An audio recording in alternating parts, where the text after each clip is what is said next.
콘센트를 일로 빼려다가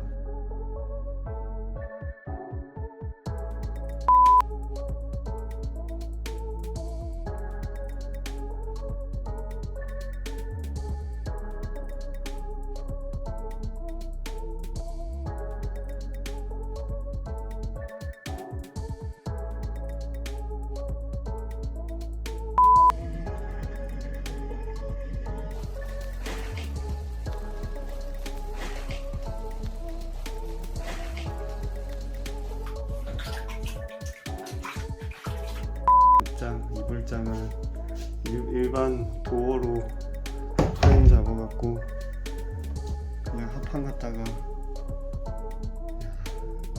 이렇게 해놓으면서 추가 비용 얘기를 하고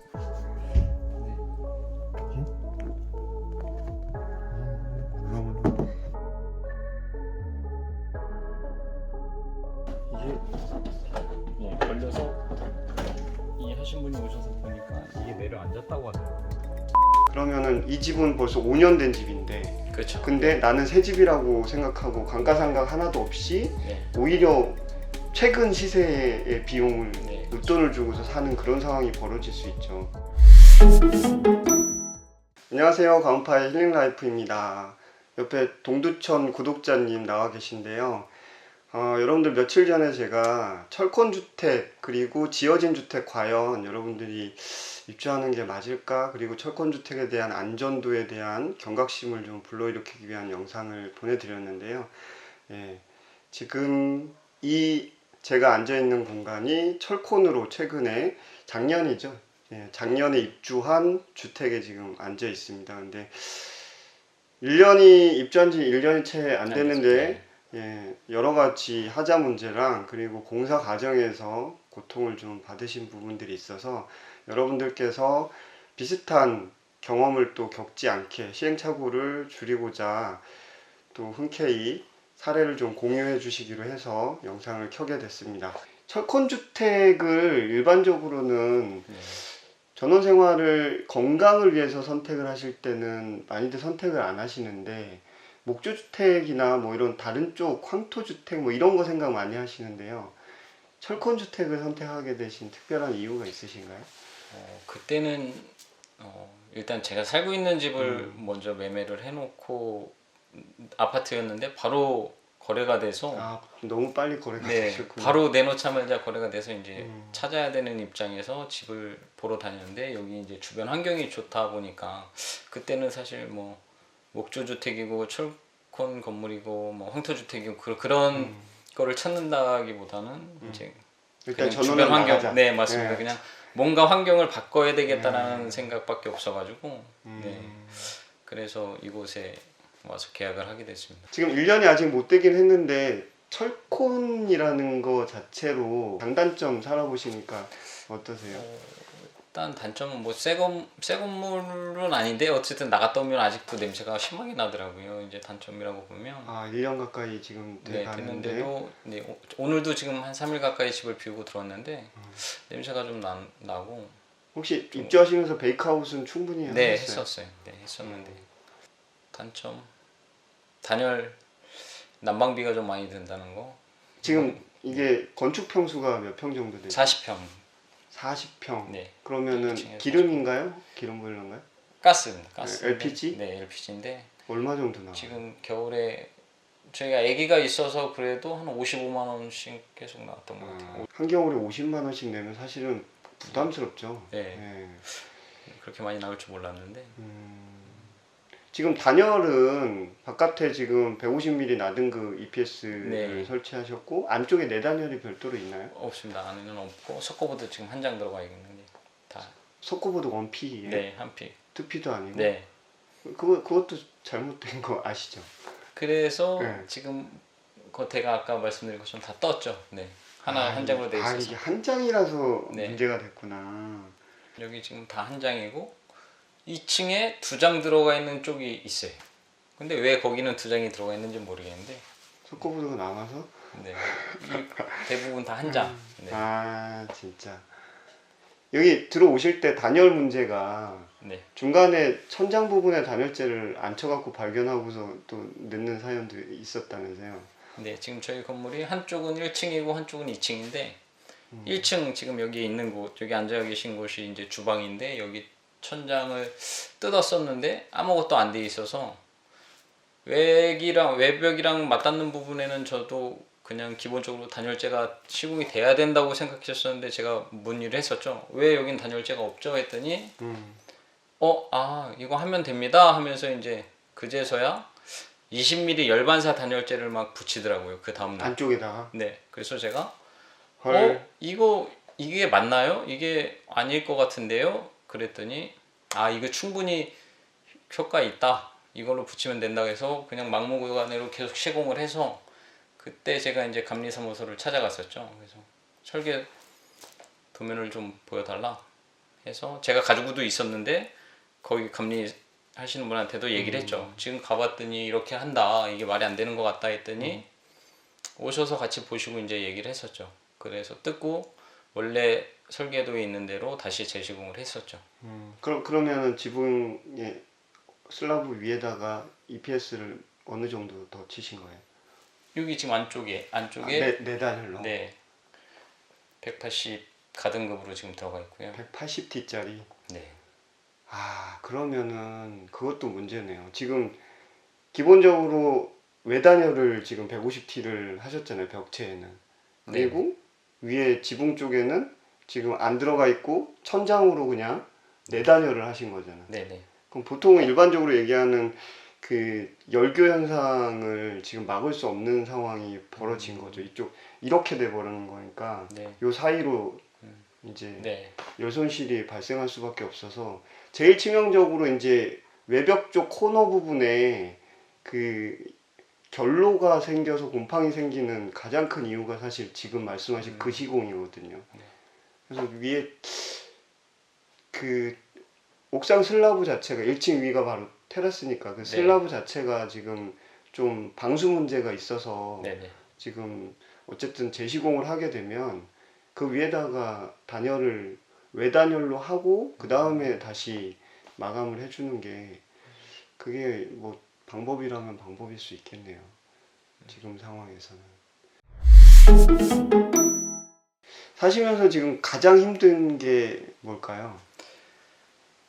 지금 누수가 지금 가장 큰 고통이고 지금 비가 오면은 저희가 양동이나 이런 거를 받치지 않고서는 살 수가 없을 정도로 비 오면은 지금도 계속 새고 네 있는 그냥 뚝뚝뚝 그 떨어지고 영상에서 본 그 네 주르륵 새는 현상이 있고 2층의 각 방도 이제 벽지가 젖을 만큼 이렇게 젖어서 나오고 그 당시에도 공사할 때도 그걸 뜯고 다시 확인해서 다시 해달라고 요구를 계속 했었는데 그때 뜯지 않고 전혀 문제 없다 해서 나중에 뭐 문제 있으면 다시 하겠다라는 그 약속만 믿고 그냥 지금 잔금은 다 간 상태잖아요. 네 잔금은 다 간 상태고 잠깐 영상을 켜기 전에 잠깐 대화를 했는데 여기가 평당 건축비가 600이 좀 넘는 금액 정도로 건축을 하신 것 같습니다. 여러분들 요전 영상에서 제가 말씀드린 것처럼 지어진 집에 들어갔을 때 여러분들이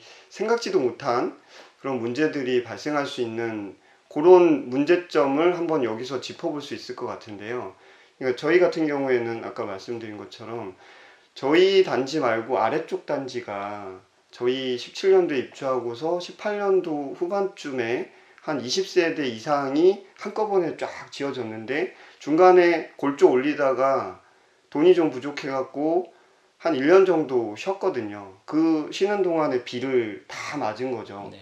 그러고 나서 또 이제 투자를 받아서 이제 전체적으로 집을 또 다 마무리를 하긴 했는데 전체 중에 지금 뭐 한 4-5세대 정도밖에는 지금 안 들어온 상황이거든요.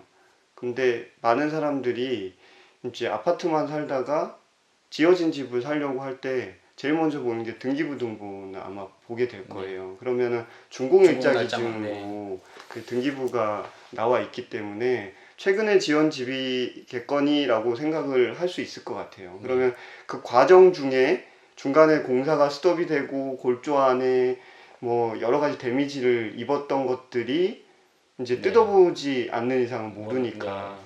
그러면은 이 집은 벌써 5년 된 집인데, 그렇죠. 근데 네. 나는 새 집이라고 생각하고 감가상각 하나도 없이 네. 오히려 최근 시세의 비용을 네, 웃돈을 주고서 사는 그런 상황이 벌어질 수 있죠. 근데 지금 이 집도 어떻게 보면은 네. 이제 좀 소송을 준비하려고 하시면서 네. 알아보시니까 네. 지금 네. 이게 다른 사항들이 있는 거죠. 네, 17년도에 이제 건축 신고를 해서 1층이 다 공사가 된 상태에서 한 3년 정도 지나고 20년도에 이제 2층을 마무리를 하고 이제 해서 21년도에 제가 입주를 했죠. 그러니까 그러니까 실질적으로는 네, 3년 정도는 그냥 기초랑 골조가 이미 서 있는 상태로 방치되어 있는 그렇죠. 네. 그 상황에서 다시 마무리하면서 공사가, 네. 2층까지 진행을. 그러다 보니까 어떤 문제가 생기냐면 지금 건축주님이 여기 사시면서 좀 불편하신 게 일단 집이 춥고 그리고 난방비가 네. 많이 나오는 편인데 그거를 이제 알아보려고 건축사 쪽이랑 이제 그 네. 설계도면이랑 체크를 해보니까 여기가 중부 1지역이고 네. 단열 기준이라는 게 분명히 있는데 네. 그 기준 갖고서 어필을 했는데 설계사 측에서는 전혀 문제가 없다. 네, 17년도 기준 그러니까 네.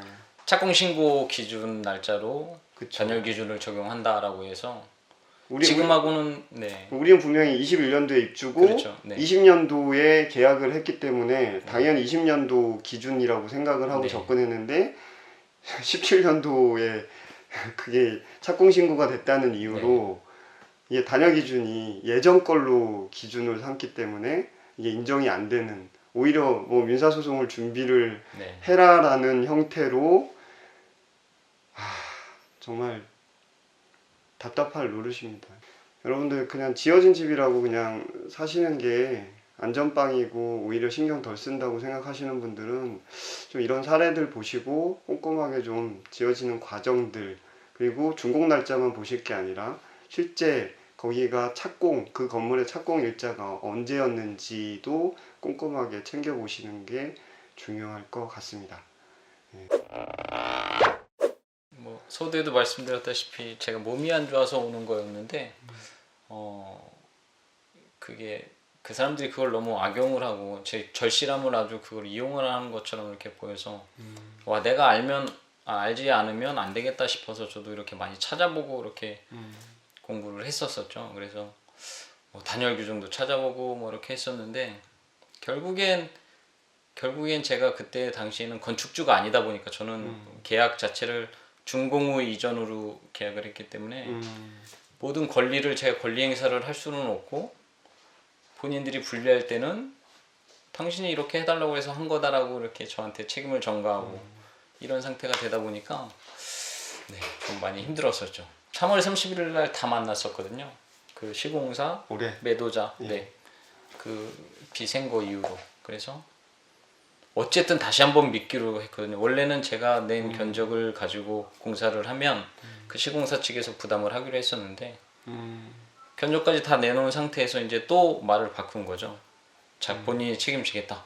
마무리를 하겠다.